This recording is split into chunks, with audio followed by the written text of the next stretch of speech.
Y hablemos de los miedos y las autolimitaciones. ¿Qué nos puedes decir o qué nos puedes enseñar para superar los miedos y las autolimitaciones? Hay tres sentimientos que son incluso emociones. La diferencia entre sentimiento y emoción es la emoción es un proceso corporal y el sentimiento es la percepción consciente de eso que está ocurriendo en el cuerpo.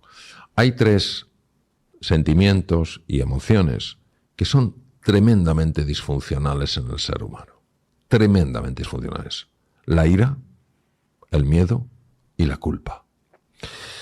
La ira tiene dos expresiones. La ira exterior, que podemos ver desde la persona que insulta, hasta la persona que hace gestos de amenaza, hasta la persona que golpea o incluso mata.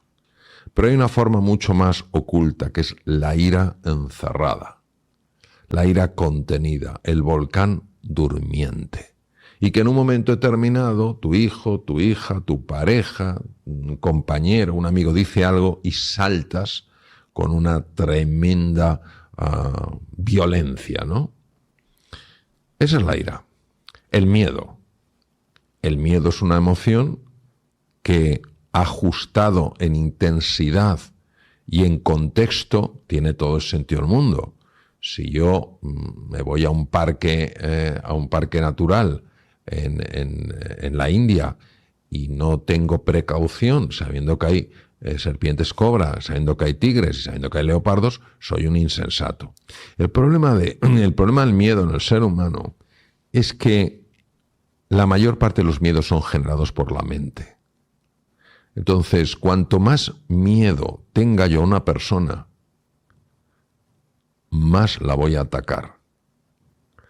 Y voy a sentir que me estoy defendiendo. Yeah. Entonces hay que tener mucho cuidado porque la ira y el miedo son las dos caras de la misma moneda, exactamente la misma moneda. Si yo tengo ira y ataco, tengo miedo a la reacción. Si tengo miedo, para protegerme, ataco. Entonces, estas dos emociones van por un lado. Y la tercera es la culpa.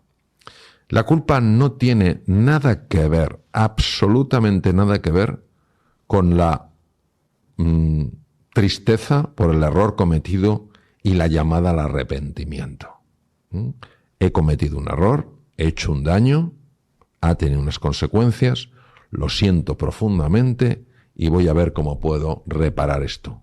Eso es necesario y perfectamente válido. La culpa es el castigo que yo infrinjo en otra persona o en mí para hacerme sufrir de forma constante. Me hago sufrir porque soy culpable de lo que hice. Me hago sufrir porque soy culpable de lo que soy. Me hago sufrir porque cometeré errores y meteré la pata. Entonces la culpa es devastadora. Y los tres, yo le llamo los tres jinetes del apocalipsis, porque la ira, el miedo y la culpa van siempre de la mano. Entonces, ¿qué te diría? Lo primero que te diría es que es absolutamente esencial vigilar la mente. Y cuando tú sientas ira, lo primero que tienes que hacer es no abrir la boca y no mandar un email y no llamar por teléfono o mandar un WhatsApp, porque eso es una bomba de relojería. Yo a veces lo he comentado en algún curso que he dado, digo, si estás muy enfadado con alguien, le quieres mandar un email y dices, no, este es el email que le tengo que mandar, tú te lo mandas a ti mismo y lo lees al día siguiente. Pues si lo lees en el momento, dices, perfectamente justifica. Cuando ves al día siguiente que se ha reducido toda la tensión emocional, dirás, menos mal que no lo mandé. Lamentablemente a veces, por no saber sujetar nuestra lengua, pronunciamos el discurso que más vamos a lamentar. Entonces, lo primero ante la ira es no te dejes llevar por ella. No niegues que la tienes, porque si la intentas bloquear, la ira te va a salir por otro lado. Reconoce que tienes ira aunque sea con tus seres más queridos. Es decir, no la bloquees. En segundo lugar, no actúes en base a la ira. Tú puedes tener ira, pero tú tienes la capacidad de no responder, de no reaccionar de acuerdo a esa ira. En tercer lugar, lo que tienes que hacer es observar la ira. Tienes que desapegarte de la ira. Sé que es difícil, también sé que se puede hacer. Es decir, intenta tomar distancia y observa esa ira, cómo está afectando tu cuerpo. Notarás a lo mejor que se te contrae la mandíbula, notarás que la respiración es más torácica. Obsérvalo. El simple distanciamiento es como si le quitara potencia a esa ira. Luego toma 3 respiraciones profundas. 1, 2 o 3. Y finalmente hazte una pregunta. ¿Qué es lo más importante aquí? Y entonces descubrirás que lo más importante aquí no es reaccionar, sino responder. Como todo pide un entrenamiento, y cuanto mejor nos entrenemos, mejor vamos a poder gestionar esto. El miedo, exactamente lo mismo. Si la mayor parte de los miedos son absolutas creaciones de la mente para bloquearnos.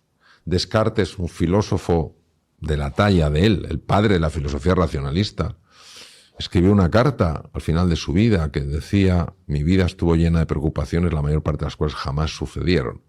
Es decir, todo lo que es la proyección de un futuro horrible, empezar a sufrir ya, esos miedos son verdaderas engaños de la mente, lo que los hindús llaman maya, ¿no? de un espejo erróneo. ¿Y qué es lo que yo recomiendo? Yo lo que recomiendo es conocer la realidad. Para conocer la realidad tenemos que dejar de juzgar y empezar a explorar. Es decir, alguien dice una cosa y ya me lleno de ira, porque he dado por hecho que lo que yo he interpretado es la única realidad. Y no es la realidad, es una realidad, la mía. Si yo en ese momento juzgo y condeno y castigo, y sale mi ira o mi miedo, porque si mi ira le afecta a otra persona a ver cómo contraataca, yo no podré conocer. Si yo tengo la humildad de decir: mi realidad no es la realidad, es una realidad. ¿Qué es lo que has querido decir? Explícamelo. Muchísimas veces nos vamos a dar cuenta que la interpretación que hemos hecho no se ajusta para nada con la intención de la persona. Y al final uno tiene que hacerse una pregunta muy sencilla. ¿Cuál es la consecuencia de la ira y el miedo en el cuerpo? Pues yo te voy a poner un ejemplo, ¿no? Conozco una persona magnífica. En un momento de ira, se quedó sin ver por un ojo. Pero de repente lo llevaron a urgencias. Wow. Cuando me lo comentó, llevaba ya 17 operaciones por desprendimiento de retina. 17. La habían operado 17 veces. Yo no sabía que se podía operar la retina tantas veces. En un momento de ira, se te puede romper un vaso cerebral. Puedes tener un infarto de miocardio. Entonces, el propio cuerpo nos está diciendo que esas emociones, aunque nos parecen justificadas, no lo son. No lo son. Podemos establecer límites con firmeza sin tener que ser asesorados por la ira. Porque en la ira tú eres consciente de lo que dices, pero no eres consciente de cómo lo dices. Entonces yo te diría que es un entrenamiento progresivo donde todos tenemos que ir ganando habilidad. Yo el primero, nos equivocaremos, pero aprenderemos. Ahí está también la resiliencia de la que hablábamos antes. La resiliencia es: me he equivocado, pero no me voy a castigar el resto de mi vida por haberme equivocado. ¿Qué puedo aprender de esto? Voy a volver. Y mañana lo haré mejor. Y mañana, pues si reaccionaré con menos intensidad y durante menos tiempo. Y así es como vamos ganando ese espacio que se llama libertad. De una forma u otra, a lo largo de esta interesantísima conversación, creo que lo has venido diciendo, nos has venido dando ya informaciones súper valiosas al respecto. Pero me gustaría saber si tienes algo que añadir a cómo nosotros podemos cultivar mejores relaciones interpersonales, más saludables, más trascendentes, más de impacto. ¿Cómo pudiéramos realmente mejorar nuestras relaciones interpersonales? ¿O qué añadirías a lo que nos has comentado hasta ahora al respecto? A mí me impresionó mucho algo que leí de San Pablo. Y decía al final: solo se os va a examinar en una asignatura, en el amor. Y yo la verdad es que me quedé muy sorprendido. Dije: oye, cantidad de cosas que te pueden examinar en la vida en el amor. Y en su canto al amor habla de la sabiduría, habla no sé qué, de dominio de las lenguas y al final el amor. Entonces vamos a profundizar un poco en esta frase, para mí, tan sumamente acertada y profunda. El amor es el antídoto natural del miedo. ¿Por qué? Porque cuando tú amas a una persona, no la tienes miedo. Y porque cuando una persona te tiene miedo, pero se siente amada por ti, deja de tener miedo. Entonces, ¿de qué amor estamos hablando? No estamos hablando del amor como lo entendemos las personas, de forma que es un intercambio. Yo te amo si eres como yo quiero que seas. O me correspondes. O, claro, yo te amo si tú me correspondes. O cosas tan horribles que se oyen a veces, fruto de nuestra ignorancia, nuestra maldad, si eres así, Dios no te va a querer. Con lo cual, imagínate la imagen que tenemos de ese Dios y no me extraña que tantas personas, lamentablemente, rechacen a alguien tan sublime, ¿no? Por esa conexión que han hecho. Entonces, ¿qué quiere decir? Que el amor es transmitirle a una persona: yo no te quiero por cómo eres o dejas de ser. Yo te quiero por quién eres. Yo te quiero por quién eres. Porque eres una persona digna de respeto, porque eres un ser humano. Y desde ese amor sí se pueden establecer límites. Y decir, hasta aquí no, pero yo no busco agredir a la persona. No estoy canjeando, tú te portas de una manera, yo te amo. Lo que estoy diciendo claramente es, estos son los límites. No está en juego el amor, pero sí está en juego a lo mejor que tú y yo sigamos juntos. ¿Y qué rol juega en todo esto la autocompasión y el autocuidado? Es decir, cómo nosotros, primero, qué importancia tiene para ti ambos términos, pero aparte de eso, cómo impacta realmente en nuestras trascendencias, nuestro manejo de niveles de estrés, nuestra resiliencia. Hablamos un poquito respecto a estos aspectos, sobre todo la autocompasión. Sí, vamos a ver. Primero tenemos que entender qué es la compasión, porque la compasión tiene muy mala prensa. En una ocasión, un director general de una empresa me dijo: Mario, yo no puedo tener compasión porque tengo 2.000 personas. Y me dejó bastante descolocado. La compasión tiene dos connotaciones negativas y erróneas en relación a lo que significa compasión. La primera connotación errónea es que la persona compasiva es una persona blanda, que todo lo deja pasar. Iba a decir debilidad. Entonces, claro, se asocia a una debilidad.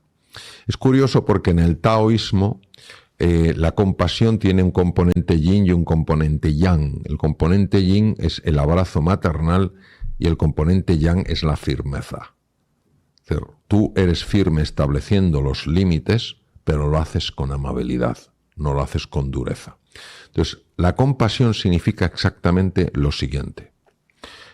Primero, entiendo que estás sufriendo. Para eso tiene que haber, previo a la compasión, tiene que haber empatía. No puede haber compasión si no hay empatía. Es decir, entiendo que estás sufriendo. No me lo dices, pero yo capto que estás sufriendo. Número 2. Tu sufrimiento no es, para mí, indiferente. En tercer lugar, quiero ayudarte a reducir ese sufrimiento. Esa es la compasión. Pero fíjate qué bonito, Ney, que la compasión se diferencia radicalmente de la lástima, en que en la lástima yo me siento superior a una persona, mientras que en la compasión yo me siento exactamente igual a esa persona. Entonces, cuando la compasión se pone en marcha, uno no se ve como inferior a la otra persona, sino como cercano, como alguien que quiere compartir destino contigo. Entonces, la compasión es importantísimo desarrollarla, porque es el bálsamo que cura un montón de heridas. Respecto del autocuidado, el autocuidado brilla por su ausencia, entre otras cosas. Porque fíjate, antes hablábamos de la ira, del miedo y de la culpa. Fíjate qué curioso, muchas personas, si se cuidan, se sienten culpables. Porque asociamos erróneamente cuidarse con ser egoísta. Y esto lo he visto yo especialmente frecuente con mujeres. que si van al gimnasio, que si se cuidan, que tal cual, son egoístas porque tendría que estar en casa. No, todo el mundo necesita cuidarse. Hemos visto que la falta de cuidado favorece el estrés crónico. Entonces, ¿cuidarse qué es? Cuidarse es quererse, es respetarse y es valorarse. ¿Eso qué quiere decir? Quiere decir que si tengo que cuidar mi cuerpo, tengo que respetar mi cuerpo y tengo que valorarlo. Yo no puedo meterle basura. Lo mismo que no dejaría que echaran un cubo de basura en el salón más bonito de mi casa, en la habitación más bonita de mi casa. No lo permitiría. Entonces, lo primero es que tengo que tener cuidado con lo que como. O sea, yo me acuerdo una vez, estaba en Asia, me fui a comer unas galletas, tenía un hambre horrible, y las galletas miré y vi que tenían grasas trans. Las grasas trans están prohibidas, son tóxicas. Chico, pues cuidado, a la basura, y me aguanto con mi hambre. Entonces, cuidado, si veo que el ejercicio físico yo lo necesito porque pierdo masa muscular, las articulaciones sufren, el corazón sufre, etcétera, cuidarse implica querer mi cuerpo, pero también cuidarse implica querer mi dimensión psicológica, mi dimensión mental. Si yo me estoy castigando constantemente, me estoy recriminando todas las cosas que hago mal, si no soy capaz de reconocerme nada de lo que hago bien, si siempre estoy acusándome y declarándome culpable, ¿dónde está ese cuidado de la mente? Me convierto en mi peor enemigo. Y luego cuidarse también es la dimensión más espiritual, más anímica, es decir, cuidarse también implica buscar esa reconexión con el misterio, con la naturaleza, con los demás. Entonces, ¿por qué muchas veces no nos cuidamos? Primero, porque no somos verdaderamente conscientes de las consecuencias de no cuidarse. Siempre le va a pasar al vecino. A mí esto no me va a pasar. Eso es lo primero. Y en segundo lugar, Ney, porque realmente no nos queremos. Nos aguantamos. Fíjate lo que dijo Blaise Pascal en el siglo XVII, el gran filósofo francés. Dijo: descubierto el origen de la infelicidad del ser humano. Toma ya. Su incapacidad para mantenerse solo en una habitación. Fíjate que se han hecho estudios, esto va a ser difícil de creer, es real, donde personas han preferido recibir descargas eléctricas a quedarse solos en su habitación. Si tú te das cuenta hoy en día, el nivel de distracción que hay, ¿por qué hay tanto nivel de distracción? ¿Por qué necesito distraerme cada 2x3? Porque me cuesta estar solo, me cuesta estar sola. Entonces yo creo que cuando nos queramos un poco más y seamos conscientes de las consecuencias beneficiosas de cuidarse y de las consecuencias negativas de no cuidarse, no lo tomaremos en serio. Bueno, Mario, yo quisiera seguir eternamente con esta conversación, claramente. Pero pues, obviamente tú tienes una agenda muy ocupada durante esta visita, o sea que de mi parte te quiero dar las gracias personalmente, porque esta conversación a mí en lo personal pues me ha enriquecido mucho y me ha dotado una vez más de más herramientas para seguir adelante. Y obviamente en nombre de todas las personas que van a ver y escuchar este podcast, que estoy seguro que también te van a extender de manera mental su gratitud, que ya es un tema de lo que hemos hablado aquí. Como ya es costumbre, yo sé que de una forma u otra pues te has expuesto a él, pero te lo quiero dar dedicado. Gracias por impactar positivamente tantos cientos de miles de vidas. Pero más que eso, gracias por el privilegio de poderte llamar amigo. Con aprecio, Ney. Muchas gracias, Ney. Lo recibo con muchísimo cariño. Tuve efectivamente la suerte de poderlo leer. Te doy la enhorabuena porque en la vida alcanzar la sencillez en los mensajes de las cosas más difíciles. Es muy fácil extenderse sobre ciertas cosas, pero poderlo sintetizar de una manera directa, de una manera profunda, es un verdadero desafío y tú sin duda lo has conseguido. Y luego porque, bueno, yo he estado muy cómodo obviamente en esta conversación que hemos tenido, primero por la calidad de tus preguntas, es decir, son preguntas profundas. Y segundo, porque en el libro efectivamente hablas de preguntas, es decir, la mayor parte de las veces andamos buscando respuestas y lo que tenemos que hacernos son preguntas que no nos hemos hecho para llevarnos a explorar respuestas en sitios donde normalmente no buscamos. Excelente. De verdad, Mario, gracias por este regalo. Gracias a ti.